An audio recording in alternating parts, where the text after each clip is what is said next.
ಪ್ರಸ್ತುತ ಯುವ ಸಮಾಜದ ಉನ್ನತೀಕರಣದಲ್ಲಿ ಭಾಷಾ ವಿಜ್ಞಾನ ಮತ್ತು ಸಂಶೋಧನಾ ಮತ್ತು ಸಾಹಿತ್ಯದ ಪಾತ್ರ ಎನ್ನುವಂತಹ ವಿಷಯವನ್ನು ಕುರಿತು ಡಾಕ್ಟರ್ ಹಂಪನ ಅವರೊಂದಿಗೆ ಮಾತನಾಡುವುದಕ್ಕೆ ಮುಂಚೆ ಅವರ ಬದುಕನ್ನು ಪರಿಚಯಿಸಿಕೊಳ್ಳೋಣ. ಭಾಷಾಭೂಷಣ, ಜಾನಪದ ತಜ್ಞ, ಧರ್ಮ ದಿವಾಕರ, ಸಾಹಿತ್ಯ ಸಿಂಧು ಇತ್ಯಾದಿ ಬಿರುದಾಂಕಿತರಾದ ಚಾವುಂಡರಾಯ ಪ್ರಶಸ್ತಿ, ದೇವರಾಜ ಬಹದ್ದೂರ್ ಪುರಸ್ಕಾರ, ರಾಜ್ಯ ಸಾಹಿತ್ಯ ಅಕಾಡೆಮಿ ಪ್ರಶಸ್ತಿ ಇತ್ಯಾದಿ ಹಲವಾರು ಪ್ರಶಸ್ತಿ ಸನ್ಮಾನಗಳನ್ನು ಪಡೆದ ಹಂಪನ ಅವರನ್ನು ಪರಿಚಯಿಸಬೇಕಾದ ಅಗತ್ಯ ಇಲ್ಲ. ಸೂರ್ಯನಿಗೆ ದೀಪ ಹಿಡಿದ ಹಾಗೆ ಅವರನ್ನು ನಾನು ನಿಮಗೆ ಪರಿಚಯ ಮಾಡಿಕೊಡೋಕೆ ಹೋದರೆ ಆಗತ್ತೆ. ಶ್ರೇಷ್ಠ ವಾಗ್ಮಿಗಳು, ನಮ್ಮ ನಾಡಿನಲ್ಲಿ ಮಾತ್ರ ಅಲ್ಲ, ದೇಶ ವಿದೇಶಗಳಲ್ಲೆಲ್ಲ ತಮ್ಮ ಉಪನ್ಯಾಸಗಳಿಂದ ಕನ್ನಡದ ಕಂಪನ್ನು ಪಸರಿಸಿರುವ ಡಾಕ್ಟರ್ ಹಂಪನ ಅವರು 7-10-1936 ಇಂದಿನ ಚಿಕ್ಕಬಳ್ಳಾಪುರ ಜಿಲ್ಲೆಯ ಗೌರಿಬಿದನೂರು ತಾಲೂಕಿನ ಹಂಪಸಂದ್ರದ ಶಾನುಭೋಗರಾದ ಪದ್ಮನಾಭಯ್ಯ ಮತ್ತು ಪದ್ಮಾವತಮ್ಮ ಅವರ ಸುಪುತ್ರರಾಗಿ ಜನಿಸಿದ್ದಾರೆ.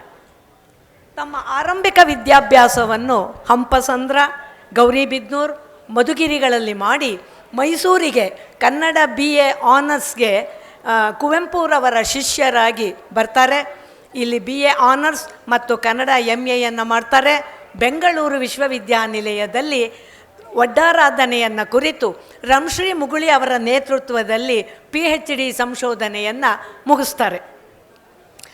ಆನಂತರ ಅಮಲ್ದಾರ್ ಹುದ್ದೆ ಅವರಿಗೆ ಬಂದರೂ ಕೂಡ ಅದನ್ನು ತಿರಸ್ಕರಿಸಿ ಕನ್ನಡ ಉಪನ್ಯಾಸಕ ಹುದ್ದೆಯನ್ನೇ ಆಯ್ಕೆ ಮಾಡಿಕೊಂಡು ಮೈಸೂರು, ಬೆಂಗಳೂರು, ನಾಡಿನ ವಿವಿಧ ಕಡೆಗಳಲ್ಲಿ ಕನ್ನಡ ಉಪನ್ಯಾಸಕರಾಗಿ ಸೇವೆ ಸಲ್ಲಿಸ್ತಾ ಆನಂತರ ಬೆಂಗಳೂರು ವಿಶ್ವವಿದ್ಯಾನಿಲಯದಲ್ಲಿ ಕನ್ನಡ ಪ್ರಾಧ್ಯಾಪಕರಾಗಿ, ನಿರ್ದೇಶಕರಾಗಿ 37 ವರ್ಷಗಳ ಸೇವೆಯನ್ನು ಮಾಡಿ ನಿವೃತ್ತರಾಗ್ತಾರೆ.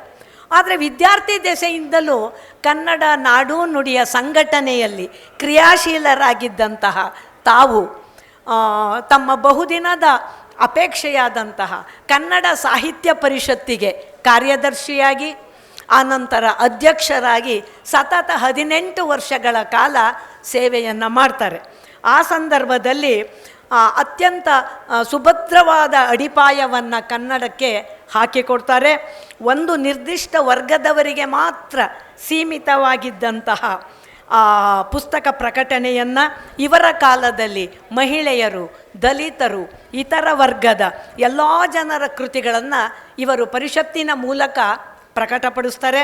ಅನೇಕ ಯುವ ಸಾಹಿತಿಗಳ ಕೃತಿಗಳನ್ನು ಪ್ರಕಟಿಸೋ ಮೂಲಕ ಹೊಸ ತಲೆಮಾರಿಗೆ ಪ್ರೋತ್ಸಾಹ, ಪ್ರೇರಣೆಗಳನ್ನು ತಾವು ಕೊಟ್ಟಿದ್ದೀರಾ. ಹಾಗಾಗಿ ತಮ್ಮ ಕಾಲದಲ್ಲಿ ಯುವ ಪೀಳಿಗೆಯ ಬಹುದೊಡ್ಡ ಪಡೆಯೇ ಹುಟ್ಕೊಳ್ತು. ಮುಂದೆ ಅವರು ಬಹುದೊಡ್ಡ ಕತೆಗಾರರಾಗಿ, ಜಾನಪದ ತಜ್ಞರಾಗಿ ಹೆಸರುವಾಸಿಯಾದರು. ಹೀಗೆ ತಮ್ಮ ಅವಧಿಯಲ್ಲಿ ಬಹುದೊಡ್ಡ ಪ್ರಮಾಣದಲ್ಲಿ ಕನ್ನಡ ಸಾಹಿತ್ಯದ ಪುನರುತ್ಥಾನವಾಯಿತು. ತಮ್ಮ ನಾಡಿನ ಮತ್ತೋರ್ವ ಪ್ರತಿಭಾವಂತರ ಸಾಹಿತಿಗಳಾದ ಶ್ರೀಮತಿ ಕಮಲಾ ಹಂಪನ ಅವರನ್ನು ತಮ್ಮ ಬಾಳ ಸಂಗಾತಿಯಾಗಿ ತಾವು 1961 ವಿವಾಹ ಆದ್ರಿ. ಆ ನಿಮ್ಮ ದಾಂಪತ್ಯ ಜೀವನದ ಸುಮಧುರ ಕ್ಷಣಗಳ ಬಗೆಗೆ ಮತ್ತು ನಿಮ್ಮ ಹಿಂದಿನ ಬದುಕು ನಡೆದು ಬಂದ ಬಗೆಗೆ ಒಂದೆರಡು ಮಾತುಗಳನ್ನು ನಮ್ಮ ಪ್ರೇಕ್ಷಕರ ಮುಂದೆ ಹಂಚ್ಕೊಳ್ಬೇಕು ಸರ್. ಎಲ್ಲರಿಗೂ ಬೆಳಗಿನ ನಮಸ್ಕಾರ. ಸ್ವಲ್ಪ ಖುಷಿ ಪಡಬೇಕು ಅಂದರೆ ಎಲ್ಲರಿಗೂ ಬೆಳಗಿನ ನಮಸ್ಕಾರ. ಇಲ್ಲಿ ನಿಂತ್ಕೊಂಡ್ರೆ, ಇಲ್ಲಿ ಬಂದರೆ ಮೈಸೂರಿಗೆ ನಾನು ಸ್ವಲ್ಪ ನಿಂತ್ಕೊಂಡು ಮಾತಾಡ್ತೀನಿ. ಏಕೆಂದರೆ ಬೆಂಗಳೂರಿಂದ ಕೂತು ವಾಹನದಲ್ಲಿ, ಬಟ್ ನಿಂತ್ಕೊಂಡ್ರೆ ತೊಂದರೆ ಏನಿಲ್ಲ. They also serve who stand and wait. ಮೈಸೂರಿನಲ್ಲಿ ಬಂದುಬಿಟ್ರೆ ನನಗೆ ಸವಿ ನೆನಪು, ಸಾವಿರ ನೆನಪು, ಎಲ್ಲ ಜ್ಞಾಪಕ ಬಂದುಬಿಡುತ್ತೆ. ನಾನು ವಿದ್ಯಾರ್ಥಿ ಆಗಿದ್ದು ಮೈಸೂರು ನನಗೇನು ರೀ ವಿದ್ಯೆ ಕೊಡ್ತು, ಆಮೇಲೆ ಉದ್ಯೋಗನೂ ಕೊಡ್ತು. ಕೆಲಸ ಫಸ್ಟ್ ಮೈಸೂರು ಮಾರ್ನಿಂಗ್ಸ್ನಲ್ಲಿ, ಇನ್ನೂ ನಾನು ಅಪ್ಲೈ ಮಾಡಿರಲಿಲ್ಲ, ಏನೋ ಕೊಟ್ಟರು. ಎಲ್ಲಕ್ಕಿಂತ ಮುಖ್ಯವಾಗಿ ನನಗೆ ಒಬ್ಬ ಮಡದಿನ ಕೊಟ್ಟರು ಮೈಸೂರು. ಶೈಲಜಾ ನನಗೆ ಒಂದು ಪ್ರಭಾವಳಿಯನ್ನು ರೂಪಿಸೋ ಹಾಗೆ ನನಗೆ ಪರಿಚಯ ಮಾಡಿಕೊಟ್ಟಿದ್ದಾರೆ. ಎಷ್ಟು ಮಟ್ಟಿಗೆ ಅಂದರೆ ನನಗೆ ಸ್ವಲ್ಪ ಮುಜುಗರ ಕೂಡ ಆಗ್ತಾಯಿದೆ. ಉತ್ಪ್ರೇಕ್ಷ ಅಲಂಕಾರದಲ್ಲಿ ಅದು ಇದು ಎಲ್ಲ ಹೇಳಿದ್ದಾರೆ. ಹೀಗಾಗಿ ಅವರು ಯಾವ ವ್ಯಕ್ತಿಯನ್ನು ನಿಮ್ಮ ಮುಂದೆ ನಿಲ್ಲಿಸೋದಕ್ಕೆ ಬೇಕಾದ ವ್ಯಕ್ತಿತ್ವವನ್ನು ಹೇಳಿದ್ದಾರೋ ಅದನ್ನು ಕದಲಿಸಬಾರ್ದು, ಅಲುಗಾಡಿಸಬಾರ್ದು ಅನ್ನೋ ದೃಷ್ಟಿಯಿಂದ ನಾನೊಂದು ಈ ಸಮ್ಮೇಳನದ ಸವಿನೆನಪು ತಮ್ಮೆಲ್ಲರಲ್ಲಿರಬೇಕು, ಕರ್ನಾಟಕದ ಚರಿತ್ರೆಯಲ್ಲಿರಬೇಕು, ಸಾಹಿತ್ಯದ ಇತಿಹಾಸದಲ್ಲಿ ನಿಲ್ಲಬೇಕು ಅಂತ ಶುಭಾ ಅರಸ ಅವರನ್ನು ಸಂಪರ್ಕ ಮಾಡಿದ ದಿವಸದಿಂದ ಕೂತ್ಕೊಂಡು ಆಲೋಚನೆ ಮಾಡಿದೆ.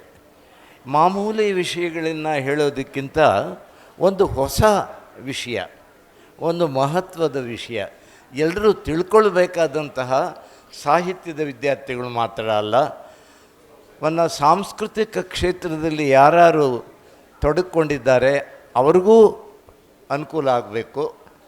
ಮತ್ತು ಒಂದು ನಮ್ಮ ಸಾಹಿತ್ಯ ಚರಿತ್ರೆಯಲ್ಲಿ ಒಂದು ಹೊಸ ಅಧ್ಯಾಯ, ಹೊಸ ಬೆಳಕು, ಹೊಸ ಚಿಗುರು ಮೂಡುವಂಥ ಒಂದು ವಿಷಯವನ್ನು ಆರಿಸ್ಕೊಳ್ಬೇಕು ಅಂತ ನಾನು ತುಂಬ ಯೋಚನೆ ಮಾಡಿ, ಸಾಮಾನ್ಯವಾಗಿ ಮೈಸೂರಿನ ಸಮಾರಂಭ ಅಂತಂದರೆ ಮಹಿಳೆಯರು ಜಾಸ್ತಿ ಇರ್ತಾರೆ ಅಂತ ನನಗೆ ಗೊತ್ತು ಮೊದಲಿಂದ. ಅದರಿಂದ ಒಬ್ಬ ದೊಡ್ಡ ಲೇಖಕಿಯನ್ನು, ಮರೆತು ಹೋದಂತಹ ಲೇಖಕಿಯನ್ನು ಪ್ರಸ್ತಾಪಿಸಿ ಅದರ ಮಹತ್ವ ಯಾಕೆ ಇವತ್ತು ನಮ್ಮ ಪ್ರಸ್ತುತ ಮತ್ತು ಪ್ರಸ್ತುತತೆಯ ಜೊತೆಗೆ ಎಷ್ಟೋ ಸಾಹಿತ್ಯದ ಮಾರ್ಗಗಳನ್ನು, ಪ್ರವೃತ್ತಿಗಳನ್ನು ಕಂಡಿರ್ತಕ್ಕಂತಹ ಸಾಹಿತ್ಯದ ಬೆಳವಣಿಗೆಯಲ್ಲಿ ಹೊಸ ಬೆಳವಣಿಗೆಯನ್ನು ನಾವು ಹೇಗೆ ಗುರುತಿಸ್ಬೋದು ಅಂತ ದೃಷ್ಟಿಲಿಟ್ಕೊಂಡು ನಾನು ಒಂದು ವಿಷಯವನ್ನು ತೆಗೆದುಕೊಂಡು ಬಂದಿದ್ದೀನಿ. ಅದನ್ನು ತಾವು ಅನುಮತಿ ಕೊಟ್ಟರೆ ನೇರವಾಗಿ ನಾನು ವಿಷಯಕ್ಕೆ ಪ್ರವೇಶಿಸ್ಬೋದು. ಯಾಕಂದ್ರೆ ನಾನು ಆಕಾಶವಾಣಿ ಮತ್ತು ದೂರದರ್ಶನ ರೀತಿಯಲ್ಲಿ ಟೈಮ್ ಬೌಂಡ್ ಇಟ್ಕೊಂಡು ಒಂದು ಅಕ್ಷರ, ಒಂದು ಶಬ್ದ ಬೇರೆ ಆಗಬಾರ್ದು, ನೇರವಾಗಿ ಆನ್ ಟ್ರ್ಯಾಕ್ ಇದ್ದು ಆಗಬೇಕು ಅಂತ ಅಂದ್ಕೊಂಡು ಬಂದಿದ್ದೀನಿ. ಕೊಡ್ತಾರೆ ಅವರು ಸಾಮಾನ್ಯವಾಗಿ ಪ್ರಾಕೃತ ಕಾವ್ಯಗಳು ಅವು ಸೌಂದರ್ಯಕ್ಕೆ ಮತ್ತು ಸಾಂಸಾರಿಕ ಕೌಟುಂಬಿಕ ವ್ಯವಹಾರಕ್ಕೆ ಸಂಬಂಧಪಟ್ಟಂತಹ ಕೋಮಲವಾದ ಭಾವನೆಗಳನ್ನು ಕಾವ್ಯ ಮಾಡಿದಂಥ ದೊಡ್ಡ, ನಾವು ಗಾಥಾ ಸಪ್ತಶತಿ ನೋಡಿದರೆ 700 ಪದ್ಯಗಳು ಬರೆದಿದ್ದಾನೆಲ್ಲ. ಅದರಲ್ಲಿ ಇರುವ ಸುಂದರವಾದ ಎಷ್ಟೋ ಕವಿತೆಗಳು ನಮ್ಮ ಸಂಸ್ಕೃತ ಲಾಕ್ಷಣಿಕರು ಕೊಟ್ಟಂತಹ ಕಾವ್ಯದಲ್ಲಿ ನಮಗೆ ಸಿಗುತ್ತೆ. ಆದರೆ ಒಂದು ಕವಿಯ ಅಭಿಪ್ರಾಯ ಇದೆಯಲ್ಲ, ಬರೀ ಕವಿಯ ಆಸ್ತಿ ಏನು, ಕಾವ್ಯದಲ್ಲಿರೋದೇನು, ಶಬ್ದಗಳು.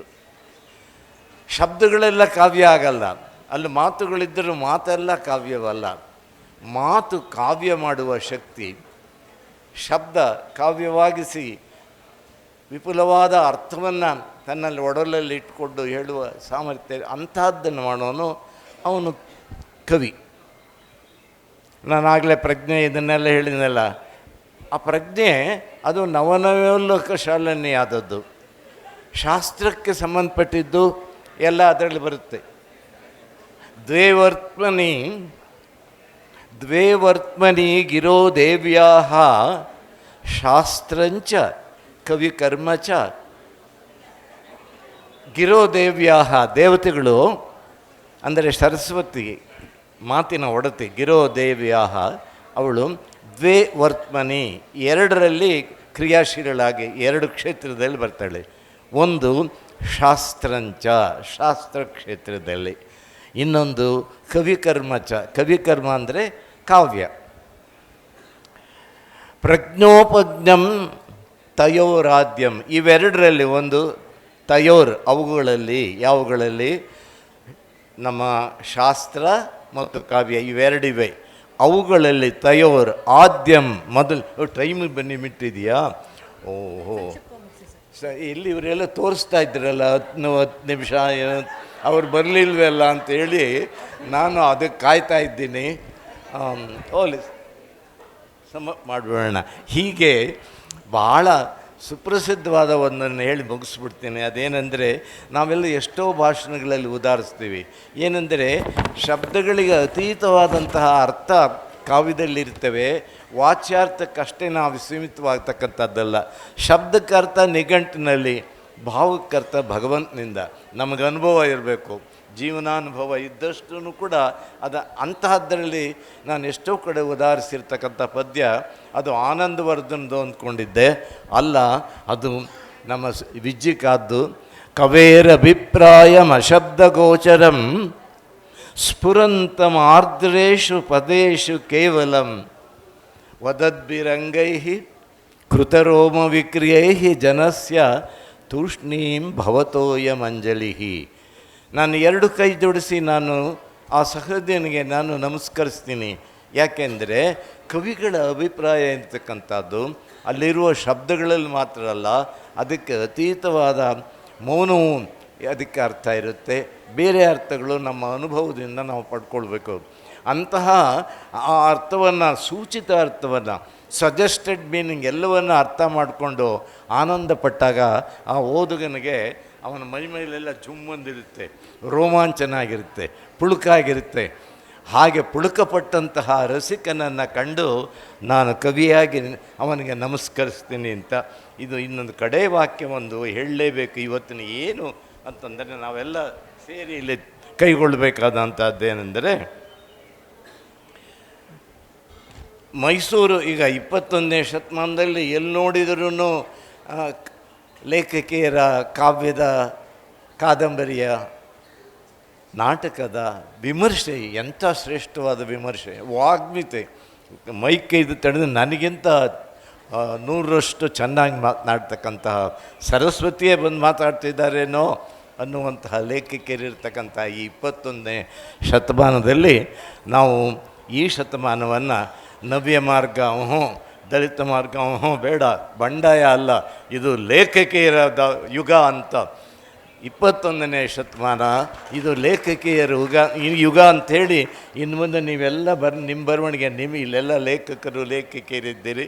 ನಾವು ಕಲಿಬೇಕಾದ್ದು ಮೈಸೂರು ಸಾಹಿತ್ಯ ಸಂಭ್ರಮ ಕೈಗೊಂಡಂತಹ ಈ ವೇದಿಕೆಯಿಂದ, ಏರ್ಪಡಿಸಿದ ವೇದಿಕೆಯಿಂದ ನಾನು ಮೊದಲನೇ ಬಾರಿಗೆ ಹೇಳೋದಕ್ಕೆ ಇಷ್ಟಪಡ್ತೀನಿ ಮತ್ತು ವಿನಂತಿ ಮಾಡೋಕ್ಕೆ ಇಷ್ಟಪಡ್ತೀನಿ. ಇನ್ನು ಮುಂದೆ ನಾವೆಲ್ಲ ಲೇಖಕರು, ಇದು ಲೇಖಕಿಯರ ಯುಗದಲ್ಲಿ ನಾವು ಇದ್ದೀವಿ ಅಂತ. This is the golden age of women writers in Kannada.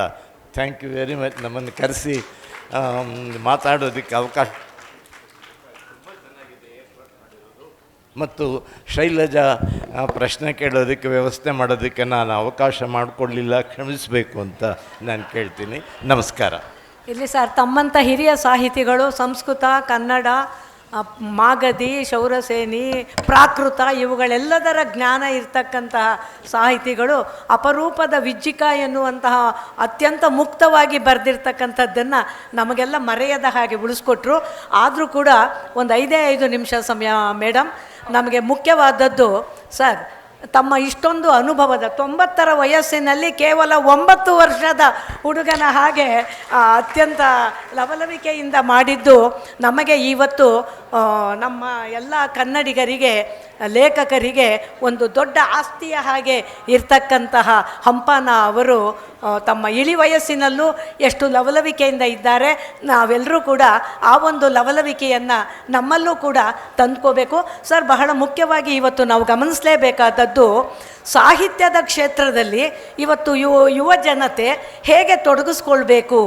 ಅವರು ಒಂದು ಪ್ರವರ್ಧಮಾನಕ್ಕೆ ಬರಬೇಕಾದ್ರೆ ಮಹಿಳೆಯರಿಗೆ ಹೇಳಿದ್ರಿ, ಆದರೆ ಉಳಿದ ಸಾಹಿತಿಗಳು ಕೂಡ ಇಲ್ಲಿ ಉದಯೋನ್ಮುಖ ಹುಡುಗರು ಇದ್ದಾರೆ, ಅವ್ರಿಗೂ ಕೂಡ ತಮ್ಮ ಒಂದು ಅನುಭವದ ಒಂದು ಮಾತು ಸರ್. ತೊಡಗಿಸ್ಕೊಳ್ಳೋದು ಅಂದರೆ ಅವನು ಬಲಾತ್ಕಾರದಿಂದ ಎಳ್ಕೊಂಬಂದು ಬಿಡೋದು ಅಂತಲ್ಲ, ಚೆನ್ನಾಗಿ ಓದಬೇಕು. ಒಂದು ಇಂತಹ ಸಾಹಿತ್ಯ ಸಂಭ್ರಮದ ಕಾರ್ಯಕ್ರಮಗಳಿರುತ್ತೆ, ಇದರಲ್ಲಿ ಭಾಗವಹಿಸಬೇಕು ಲೇಖಕರ ಜೊತೆ. ಹಾಗೆ ಅದು ಅದು ಅವರಿಗೆ ಒಂದು ಪ್ರಚೋದನೆ ಕೊಡುತ್ತೆ ಅಂತ. ಸರ್ ಆ ಥರ ಮಾಡಬೇಕು, ಓದಬೇಕು. ಭಾಳ ಮುಖ್ಯವಾಗಿ ಅಧ್ಯಯನ, ಅದು ಸತತಾಭ್ಯಾಸಂ ಕವಿತೆಗೆ ನಿಯತಂ ಕಾರಣಂ, ಜೊತೆಗೆ ವೃದ್ಧ ಸೇವ್ಯಾನುರಾಗಂ. ನಮ್ಮಂತ ಮುದುಕರ ಹತ್ರ ಬಂದು ಮಾತಾಡಬೇಕು. ನೋಡಿ ಹೇಳ್ತಾ ಇದ್ದಾರೆ, ಹಿರಿಯ ಲೇಖಕರು ಅವರ ಜೊತೆ ಸಂಪರ್ಕವನ್ನು ಇಟ್ಕೊಳ್ಬೇಕು, ಸತತವಾಗಿ ಓದಬೇಕು ಅಂತ ಹೇಳಿದ್ರು. ನಮಗೆ ಒಂದು ವಿಶೇಷವಾದ ವಿಚಾರ, 500 ಕೃತಿಗಳನ್ನು ದಾಟಿದೆ ಇವರ ಸಾಹಿತ್ಯ ಕೃಷಿ ಅನ್ನೋದು ನಾವೆಲ್ಲರೂ ಕೂಡ ಹೆಮ್ಮೆ ಪಡಬೇಕಾದಂತಹ, ಅಥವಾ ನಾವು ಪ್ರೇರೇಪಣೆ ಸ್ಫೂರ್ತಿಯನ್ನು ಅವರನ್ನು ನೋಡಿಯೇ ಪಡ್ಕೊಳ್ಬೇಕು. ಸರ್, ಮತ್ತೊಂದು ವಿಷಯ, ಸಂಶೋಧನಾ ಕ್ಷೇತ್ರ. ಇವತ್ತು ಸಂಶೋಧನಾ ಕ್ಷೇತ್ರದಲ್ಲಿ ಯಾವ ರೀತಿ ಮುಂದುವರಿಬೇಕು? ನಿಮಗೆ ಭಾಷಾ ವಿಜ್ಞಾನಿಯಾಗಿಯೂ ಕೂಡ ನೀವು ಅನುಭವ ಇದೆ. ಸಂಶೋಧನಾ ಕ್ಷೇತ್ರ ಸಾಂಸ್ಕೃತಿಕವಾಗಿ ನಡೀತಾ ಇದೆ, ಭಾಷೆಯ ನೆಲೆಯಲ್ಲಿ ನಡೀತಾ ಇಲ್ಲ. ಅದಕ್ಕೆ ತಮ್ಮ ಒಂದು ಸರ್ ನೋಡಿ, ನಾವು ಸಂಶೋಧನಾ ಕ್ಷೇತ್ರವನ್ನು ಕುರಿತು ಮಾತನಾಡದೇ ಇರೋದು ಒಳ್ಳೆಯದು. ಇವತ್ತು ಬರ್ತಾ ಇರ್ತಕ್ಕಂಥ ಥೀಸಿಸ್ಗಳು, ಅದರ ಬಗ್ಗೆ ಚರ್ಚೆ ಪತ್ರಿಕೆಗಳಲ್ಲಿ ಓದಿದಾಗ ತುಂಬ ನೋವಾಗುತ್ತೆ ಮನಸ್ಸಿಗೆ. ಅದರಿಂದ ನಮಗೆ ಒಂದೇ ಮಾತು ಹೇಳಬೇಕು ಅಂತಂದರೆ, ದಯವಿಟ್ಟು ಯುವಕರು ಯುವತಿಯರು ವಿದ್ಯಾರ್ಥಿಗಳು ನಿಮ್ಮ ವಿದ್ವತ್ತನ್ನು ಬೆಳೆಸ್ಕೊಳ್ಳಿ. ವಿದ್ವತ್ತು ಕೂಡ ವಿದ್ಯುತ್ತಿನಂತೆ ಬೆಳಕು. ಅದು ವಿದ್ಯುತ್ತು ಬರುತ್ತೆ ಹೋಗುತ್ತೆ, ಕರೆಂಟ್ ಹೋದ್ರೆ ಹೊರಟೋಗುತ್ತೆ. ವಿದ್ವತ್ತು ಇದೆಯಲ್ಲ, ಅದು ಬರುತ್ತೆ ಹೋಗಲ್ಲ, ಶಾಶ್ವತವಾಗಿರುತ್ತೆ ಅದು. ಅದರಿಂದ ಅಂತಹ ವಿದ್ವತ್ತು ಕ್ಷೇತ್ರ ಅದು ಮಶ್ಕಿರಿಯಿಂದ ತಮಾಷೆಯಿಂದ ಹಂಗಿಂದ ಬರ್ತಕ್ಕಂಥದ್ದಲ್ಲ. ಅದು ಸತತವಾದ ಅಭ್ಯಾಸವನ್ನು ಶ್ರದ್ಧೆಯಿಂದ ನಿರಂತರವಾಗಿ ಅಧ್ಯಯನ ಮಾಡೋದಕ್ಕೆ ತೊಡಗಬೇಕು. ವಿಚಲಿತರಾಗದೆ ಗುರುಗಳ ಪಾಠ ಸರಿಯಾಗಿ ಕೇಳಬೇಕು. ತರಗತಿಯಲ್ಲಿ ಅವರೇನಾದರೂ ರೆಫರೆನ್ಸ್ ವರ್ಕ್ಸ್ ಹೇಳಿದರೆ ಅದನ್ನು ಫಾಲೋ ಮಾಡಬೇಕು. ಹೀಗೆ ನೋಡಿ, ಕಿವಿ ಮಾತನ್ನು ಹೇಳ್ತಾ ಇದ್ದಾರೆ. ಮತ್ತು ಬಹಳ ಮುಖ್ಯವಾಗಿ ಇವತ್ತು 21ನೇ ಶತಮಾನ ಸರ್, ಕನ್ನಡ ಅನ್ನದ ಭಾಷೆಯಾಗಿಲ್ಲ. ಇವತ್ತು ತಾವು ಸಂಸ್ಕೃತದ ಎಷ್ಟೋ ಮಾತುಗಳು ಅಲಂಕಾರಿಕಗಳನ್ನೆಲ್ಲ ಹೇಳಿದ್ರಿ, ಆದರೆ ಎಷ್ಟು ಜನ ಅವರ ಹೆಸರನ್ನು ಕೇಳಿದ್ದಾರೆ, ಓದಿದ್ದಾರೆ ಅನ್ನೋದು ಯೋಚನೆ ಮಾಡಬೇಕು. ಈಗ ನಮ್ಮ ಆಸ್ತಿ 2000 ವರ್ಷಗಳ ಇತಿಹಾಸ, ಅದನ್ನೆಲ್ಲರೂ ಕೂಡ ಓದಬೇಕು ಅನ್ನೋದು ತಾವು ಹೇಳಿದ ಹಾಗೆ ಸರಿ ಸರ್. ಆದರೆ ಇವತ್ತು ವಾಸ್ತವ ಪ್ರಪಂಚದಲ್ಲಿ ಇಂಗ್ಲೀಷಿನ ಸಂಪರ್ಕ ಬಂದ ಮೇಲೆ, ಅದರ ಪರಿಚಯದಿಂದ, ಇಂಗ್ಲೀಷ್ ಜ್ಞಾನದಿಂದ ಮಹಾಜ್ಞಾನ ಸ್ಫೋಟ ಆಗಿದೆ. ಇವತ್ತೆಲ್ಲರೂ ಕೂಡ ತಮ್ಮ ವೈಯಕ್ತಿಕ ವ್ಯಾವಹಾರಿಕ ಬದುಕಿನ ಕಡೆ ಹೆಚ್ಚು ಗಮನ ಇಟ್ಕೊಂಡಿದ್ದಾರೆ. ಅನ್ನ ಕೊಡದೇ ಇರತಕ್ಕಂತಹ ಕನ್ನಡದ ಭಾಷೆ ಈಗ ನಿರ್ಲಕ್ಷ್ಯ ಆಗ್ತಾ ಇದೆ, ಸರ್ಕಾರದ ಹಂತದಲ್ಲೇ ನಿರ್ಲಕ್ಷ್ಯ ಆಗ್ತಾ ಇದೆ. ಹೀಗಿರುವಾಗ ಕನ್ನಡವನ್ನು ಉಳಿಸಿಕೊಳ್ಳುವ ಬಗ್ಗೆ ಹೇಗೆ, ತಮ್ಮ ಅನುಭವದ ಮಾತು ಏನಂದರೆ, ನೋಡಿ, ಯಾವ ಭಾಷೆಯೂ ಶತ್ರು ಅಲ್ಲ, ಇಂಗ್ಲೀಷು ನಮ್ಮ ಶತ್ರು ಅಲ್ಲ. ಅದನ್ನು ನಾವು ಮಿತ್ರನಾಗಿ ಮಾಡಿಕೊಳ್ಬೇಕು. ಕನ್ನಡ ಭಾಷೆಯ ವಿಕಾಸದ ಹಂತದಲ್ಲಿ ನಾವು ಹೊರಟ್ರೆ ಪ್ರಾಕೃತದ ಪ್ರಭಾವ ಗಾಢವಾಗಾಯಿತು, ಸಂಸ್ಕೃತದ ಪ್ರಭಾವ ಆಯಿತು, ಅದನ್ನೆಲ್ಲ ಜೀರ್ಣಿಸ್ಕೊಳ್ತು. ಕನ್ನಡಕ್ಕೆ ಅದು ಒಂದು ಅಮೃತ ಕಳಶ ಇದೆ. ಯಾವ ಪ್ರಭಾವ ಬಂದರೂ ಕೂಡ ಅದು ತನ್ನದನ್ನಾಗಿ ಮಾಡ್ಕೊಳ್ತಕ್ಕಂಥ ಶಕ್ತಿ ಇದೆ. ಹಾಗೆ ಇಂಗ್ಲೀಷು ಕೂಡ ನಮ್ಮ ಸ್ನೇಹಿತನಾಗೆ ಮಾಡಿಕೊಂಡು ಕನ್ನಡವನ್ನು ಬಿಡದೆ ಇಂಗ್ಲೀಷ್ನಲ್ಲಿ ಸೇರಿಕೊಂಡು, ನೋಡಿ, ನಾವು ಮಾತಾಡೋ ನಾನೊಂದು 100 ಶಬ್ದ ಹೇಳಿದ್ರಲ್ಲಿ ಅದರಲ್ಲಿ 50 ಶಬ್ದ 60 ಶಬ್ದ ಸಂಸ್ಕೃತ ಶಬ್ದಗಳು. ಆದರೆ ಯಾರಿಗೂ ಇದು ಸಂಸ್ಕೃತ ಅನಿಸಲ್ಲ, ನಮ್ಮ ಕನ್ನಡವೇ ಆಗಿದೆ. ಹಾಗೆ ಇವತ್ತು ಇಂಗ್ಲೀಷಿನ ಎಷ್ಟೋ ಶಬ್ದಗಳು ಕೂಡ ನಮ್ಮಲ್ಲಿ ಬಂದಿವೆ. ಆದ್ದರಿಂದ ಕನ್ನಡವನ್ನು ಬಿಡದೆ ಇಂಗ್ಲೀಷು ಮತ್ತೊಂದು ಬಂದರೆ ಅದನ್ನು ಜೊತೆಯಲ್ಲಿ ನಾವು ಹಾಕ್ಕೊಂಡು ನಮ್ಮ ಸಂಪತ್ತು 10 ಇದ್ದರೆ ಇದನ್ನು ಸೇರಿಸಿ 20 ಮಾಡಿಕೊಂಡು, ಇನ್ನು ಬರೋದನ್ನು ಸೇರಿಸ್ಕೊಂಡು 100 ಮಾಡಿಕೊಂಡು ಮುಂದೆ ಹೋಗೋಣ. ಆ ರೀತಿಯ ಕಿವಿ ಮಾತನ್ನು ಹೇಳಿದ್ದಾರೆ ವಸುಧೇಂದ್ರ ಅಂತಹ ಲೇಖಕರು. ತಮ್ಮ ಇಂಗ್ಲೀಷಿನ ಜ್ಞಾನವನ್ನು ಹೇಗೆ ಕನ್ನಡದಲ್ಲಿ ಸಾಹಿತ್ಯದ ಮೂಲಕ ಕೊಡ್ತಾ ಇದ್ದಾರೆ. ಇವತ್ತಿನ ಯುವ ಜನಾಂಗ ಇವತ್ತಿನ ಇಂಗ್ಲೀಷನ್ನು ಚೆನ್ನಾಗಿ ಕಲಿತ್ಕೊಂಡು ಅದರಲ್ಲಿರುವ ನಿಮ್ಮ ಕ್ಷೇತ್ರದ ಸಂಪತ್ತನ್ನು ಕನ್ನಡದಲ್ಲಿ ಸಾಹಿತ್ಯದ ನಾನಾ ಮುಖಗಳಲ್ಲಿ ಹೇಗೆ ಈಗ ಹಂಪನ ಅವರು ಪ್ರಾಕೃತದ ಚಾರು ವಸಂತ ಕೃತಿಯನ್ನು ಕನ್ನಡಕ್ಕೆ ದೇಸಿ ಕಾವ್ಯವಾಗಿ ಕೊಟ್ಟಿದ್ದಾರೆ. ಪ್ರಾಕೃತ ಕಥೆಗಳ ಆಶಯವನ್ನು ಕನ್ನಡದಲ್ಲಿ ಬರೆದಿದ್ದಾರೆ. ಹಾಗೆ ಇಂಗ್ಲೀಷ್ ಕಲ್ತಂತಹ ಜನ ಕನ್ನಡವನ್ನು ಮರೆಯದೆ ಅದರ ಸಂಪತ್ತನ್ನು ಹಿಗ್ಗಿಸುವ ಕೆಲಸವನ್ನು ಮಾಡಬೇಕು ಎನ್ನುವ ಕಿವಿ ಮಾತನ್ನು ಹೇಳಿದ್ದಾರೆ. ತಮ್ಮ ಬಿಡುವಿಲ್ಲದ 90ರ ವಯಸ್ಸಿನಲ್ಲೂ ಬಿಡುವಿಲ್ಲದ ಕಾರ್ಯಗಳಲ್ಲಿ ತೊಡಕೊಂಡಿರ್ತಕ್ಕಂತಹ ಅವರನ್ನು ನೋಡೋದೇ ನಿಮ್ಮೆಲ್ಲರ ಪುಣ್ಯ. ನಮ್ಮ ಕನ್ನಡಿಗರ ಒಂದು ಸಾಕ್ಷಿ ಶಕ್ತಿಯ ಹಾಗೆ 90ರ ವಯಸ್ಸಿನಲ್ಲಿ ಇರ್ತಕ್ಕಂತಹ ಹಂಪನ ಅವರು ನಮ್ಮೆಲ್ಲರನ್ನೂ ಕೂಡ ದರ್ಶನ ತಮ್ಮ ಮಾತುಗಳಿಂದ ಆಶೀರ್ವಾದವನ್ನು ಮಾಡಿದ್ದಾರೆ ಅಂತ ಭಾವಿಸ್ಕೊಂಡು ಎಲ್ಲರೂ ಅವರವರ ಕ್ಷೇತ್ರದಲ್ಲಿ ಒಂದು ಪರಿಣತಿಯನ್ನು ಸಾಧಿಸೋಕ್ಕೆ ಪ್ರಯತ್ನ ಪಡೋಣ. ಸರ್, ತಮಗೆ ಕೃತಜ್ಞತೆಗಳು ಸರ್, ಎಲ್ಲರ ಪರವಾಗಿ.